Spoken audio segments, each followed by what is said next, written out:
Disconcerting thing about crawling on hands and knees through these tunnels is the steady drip drip of soft soil that keeps falling on you.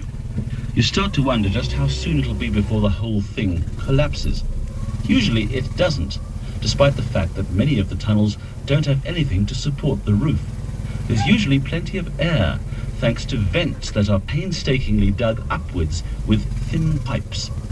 Israel regularly complains the Egyptians don't do enough to search out and destroy tunnels, but the tunnelers say the Egyptians have been known to pump poisonous gas into the tunnels as they uncover them, with fatal results.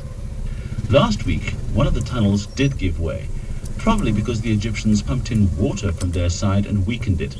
One man died and had to be dragged out by his feet 24 hours later by a member of one of the several extended tribal families who work in the tunnels business. Constructing them is the worst job in the world, says a man with calloused hands who calls himself Abu Mutassim. I've met this tunnel digger several times over the past 2 or 3 years, including 3 times inside one of his tunnels. And always he says this tunnel will be his last one. He's now got enough money. But in reality, he keeps on going. Just one more. The money's good. Each group of 4 tunnelers was at one point in 2006 getting more than £100 bonus for each Kalashnikov gun smuggled through from Egypt to Gaza. Recently, the flow of small arms and bullets through their tunnels has all but dried up because there's such a glut of weaponry inside Gaza already.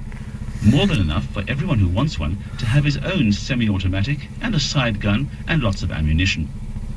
But there are also more secret so-called military tunnels controlled by Hamas's highly disciplined Izzadin al-Qassam brigades, and no one knows what sort of weaponry goes through there.